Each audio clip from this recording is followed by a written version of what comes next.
လောကကြီးကစိတ်ပြည့်ပွဲဖြစ်ပြီးစိတ်ထဲမှာ6တွေ့ဖြစ်ပြီးလောကကြီးကိုညီးငွေ့ပြီးဘာလို့မှမသိလောက်အနေထားမျိုးတွေဖြစ်တဲ့အခါမျိုးမြတ်စွာဘုရားရဲ့ဂုဏ်တော်တွေကိုဆင်ញင်ပွားများလိုက်လို့ရှင်စိတ်အားတွေလန်းဆန်းပြီးတော့ပြန်တက်ကြွလာအဲ့ဒီအားတွေကိုယူပြီးတော့ပြန်ပြီးဆင်ញင်သုံးသပ်ဝိပဿနာထပ်ပြီးတော့ရှုတဲ့အခါမှာဉာဏ်စွမ်းတွေပိုထက်လာတဲ့ဒီလိုနည်းစနစ်တွေရှိတယ်ပေါ့တရားတရားတွေ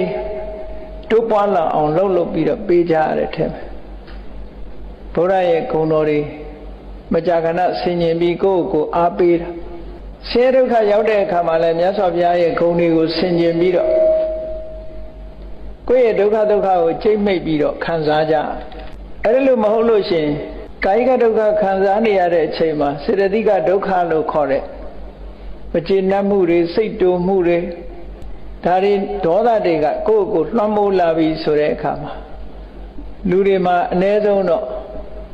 ကိုယ့်ကိုပြောကြတယ်သိလိုက်ရင်ကောင်းတယ်တကယ်တော့မသိချင်မှမဟုတ်ပါဘူးเนาะ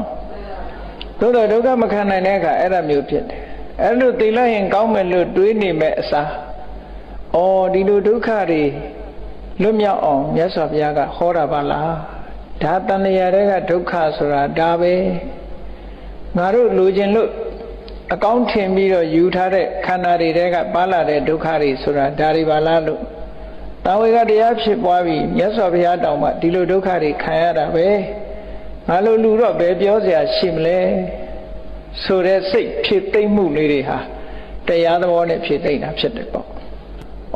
မြတ်စွာဘုရားဟာတကယ်သမ္မာသမ္ဗုဒ္ဓအမှန်ကန်သိတဲ့ဘုရားဖြစ်ပါပေတယ်အဲ့ဒီဘုရားကဒီဒုက္ခတွေလွတ်အောင်ဟောတာ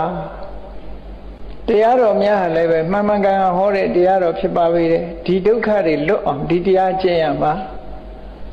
တန်ဃာတော်ရှင်မြတ်တွေကလည်းဒီဒုက္ခကလွတ်မြောက်အောင်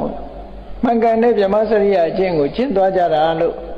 ဘုရားကုံတရားကုံတန်ခါကုံတွေနဲ့ကိုယ်စိတ်ကိုလွှမ်းထုံထားလိုက်တဲ့အခါမှာဒုက္ခတွေပေါ်မှာခန္ဓာကြီးအတန်တင်းရသွားတယ်ပေါ့ဒါစိတ်ရဲ့ထွက်ပေါက်ကလေးတစ်ခုပဲပေါ့